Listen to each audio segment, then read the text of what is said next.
A brother has asked a question regarding some Hanafis who don't fast in the month of Ramadan because they are diabetic and they have to take insulin injections during fasting hours. Now remember, first of all, according to the original position of the Hanafis, injections do not invalidate the fast, irrespective of whether they are intramuscular or intravenous injections. The ruling is the same whether the substance is injected into the veins or muscles, if the injection contains nourishment or provides nutrition or medicine. In the Hanafi school, the fast will not be invalidated as long as the insulin is not directly injected into the stomach. So for example, if insulin is injected into the arms of a diabetic person, then that would not invalidate the fast of a Hanafi. So my advice to such Hanafis would be to follow the general majority position of the Hanafi school. Observe your fasts and do not be deprived of the fasting during the blessed month of Ramadan only because you have to have an injection. Remember, according to the hadith of Rasulullah sallallahu alaihi wasallam in Sunan Abi Dawood, Tirmizi and Sunan An-Nasa'i, whoever breaks his one fast during the month of Ramadan without a valid excuse, لَمْ يَقْضِهِ صَوْمُ الدَّهْرِ كُلِّهِ وَإِنْ صَامَهُ, he will never be able to attain the reward of that one fast, even if that person was to fast throughout his lifetime. And according to Sayyiduna Ali karramallahu wajhul kareem, this is not only for the one who breaks the fast. Even if you miss one fast in the month of Ramadan, you can never make up for the blessings of that one fast, even if you were to fast throughout your lifetime. Obviously, you will have to make qada for the fast. That is to fulfill the obligation, but the same reward can never be attained. Undoubtedly, that would be a great loss for a true believer who understands the significance of the fast of Ramadan. So my advice to those Hanafis who have to have an injection in the month of Ramadan during the fasting hours is to continue with the fast. Injections do not invalidate the fast in the Hanafi school. Now regarding the narration of Ibn Abbas radiallahu ta'ala anhuma in Sahih al-Bukhari, al-fitru mimma dakhala wa laysa mimma kharaja. And the other hadith narrated by Sayyidatuna Aisha radiallahu ta'ala anha, that Rasulullah sallallahu alayhi wa sallam said, innama al-iftaru mimma dakhala wa laysa mimma kharaja. The fast is invalidated by whatever enters, not what exits. Now what is meant by whatever enters into the body? There is a different understanding of the scholars of the mazahib regarding these ahadith. The Shafi'i ulama say that whatever enters from the manafiz asaliya, the natural apertures or the normal routes of entry into the digestive tract, such as the mouth or the nose, if the food or drink or the invalidating substance enters from any of the natural openings into the body, the fast will be invalidated. But if anything enters from the pores in the skin or the muscles, that will not invalidate the fast.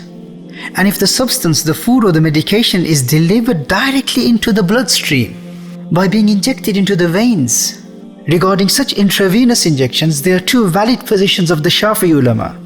And on both sides, they are major scholars of the Shafi'i school. A group of the Shafi'i ulama believe that intravenous injections invalidate the fast. And the other group of the Shafi'i ulama, they are of the opinion that injections into the veins, they do not invalidate the fast. And as I said, that on both sides you have major scholars of the Shafi'i school. Now some scholars say that if the injected substance does not provide nutrition and it is only given as medicine, that does not invalidate the fast. That's another position. As far as the Hanafi school is concerned, in the Hanafi school, the condition for the invalidation of the fast is that the invalidating substance must enter from one of the natural openings, the natural orifices or the original pathways into the body, such as the mouth or the nose or the eyes. And I will explain later why eyes are included in this, even though we believe that antimony, kuhul, does not break the fast. I will explain that in detail later, inshallah. Now according to the Hanafi school, these routes of entry, these manafiz, these pathways into the body, they must also be connected to the digestive tract, which is the throat, the esophagus, the stomach and the small and large intestines. The food or the drink that enters from the manafiz, from one of the natural openings of the body, must reach one of these belonging to the digestive system. So if the food or drink or any invalidating substance enters from one of the routes of entry into the body and reaches one of the organs belonging to the digestive system, only then the fast will be invalidated. And if the invalidating substance enters into the body from such an artificial opening that is not connected to the digestive system, like a drip or an injection into the arm, and the invalidating substance does not reach the digestive system, In the Hanafi school, this will not invalidate the fast. The fast will only be invalidated if the invalidating substance enters from the manafiz, from those pathways which are connected to the digestive system, such as the mouth, which is that manfaz, that natural route of entry, that natural pathway which is connected to the throat, which is part of the digestive tract. So from this we understand that these injections will not invalidate the fast. And this is explained in the Hashiyah of Ibn Abidin alayhi rahmah. It is mentioned in Raddul Muhtar. والمفطر إنما هو الداخل من المنافذ للاتفاق على أن من اغتسل في ماء فوجد برده في باطنه أنه لا يفطر. What invalidates the fast is only that which enters from the manafidh. والمفطر إنما هو الداخل من المنافذ. This is the Hanafi understanding of the ahadith that state that the fast is invalidated from whatever enters into the body. According to the Hanafis, the hadith doesn't mean that anything that enters from any part of the body that will invalidate the fast.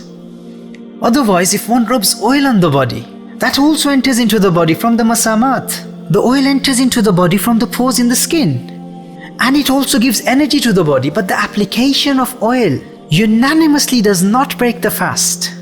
Similarly, you will find in the books of fiqh that the sting of a venomous snake does not break the fast. Why? Because the venom enters into the body from an unnatural, a created pathway or a route of entry into the body by the bite of the snake. Whereas the fast is only invalidated when the invalidating substance enters from one of the manafidh and reaches the organs belonging to the digestive system. So this is why, according to the principles of the Hanafi school, such injections in the arm or in the legs or the thighs or muscles or even in the veins, they do not invalidate the fast. So that's the mu'tamad, the valid, the reliable position in the Hanafi school for those of you who have to take injections on a regular basis, or a one-off injection, or those who complain that my vaccination date is booked in the month of Ramadan and I will not fast on that day. Walayyazu billah. Remember this principle, in the Hanafi school, the fast is only invalidated when the food or the drink or medication enters from the manafidh and reaches the digestive system. Now remember, if you have a choice between having an injection during the fasting hours of Ramadan and after sunset, or even to have the injection after the month of Ramadan, then in that case it would be afdal, it would be more rewarding for the Hanafi to have the injection after sunset or after the month of Ramadan. Now why is that? Because remember, for validly disputed matters, the principle is that it is mustahab, it is praiseworthy, there is a greater reward in following that position, the implementation of which fulfills the obligation according to all the ulama. So in this case, if you have the option of having the injection after sunset or after the month of Ramadan, and you delay it till after Ramadan to avoid the ikhtilaf of the ulama, your fast in this case will be accepted according to all the ulama. And there is greater taqwa in this, but that's if you have a choice. If you don't have the option, and if you are a Hanafi, then you must fast and have an injection rather than not fasting at all. Now there's another recent position of some Hanafi scholars, which has become quite famous among some Hanafis who don't fast because they have to take an injection in the month of Ramadan. They follow the position that the fast is invalidated by having an injection. Now some of these respectable Hanafi ulama, they argue that to be given medication or nutrients via injections comes under the same ruling as consuming food and drink. They claim that they see no difference between the two. Remember, when the stomach digests food, the carbohydrate in the food breaks down into glucose. And then the stomach and the intestines, they absorb the glucose, and the glucose enters into the bloodstream. Now some of these Hanafi ulama, they argue that if the same glucose is directly delivered into the bloodstream, this should also break the fast, as this ultimately gives the same result as the food entering from the mouth and going through the process of digestion. Now that's their opinion, and as I said, that this is a recent position held by some of our Sunni Hanafi scholars. And it is not the position of the majority of the traditional Hanafi scholars. Now some people misuse this position and they end up not fasting on that day of Ramadan when they have to have an injection. And they say that since the injection will invalidate our fast, therefore we will not fast now. And we will do qada, we will make up for this fast sometime after Ramadan. Now this would be a great loss for a true believer who understands the significance of the fast of the month of Ramadan.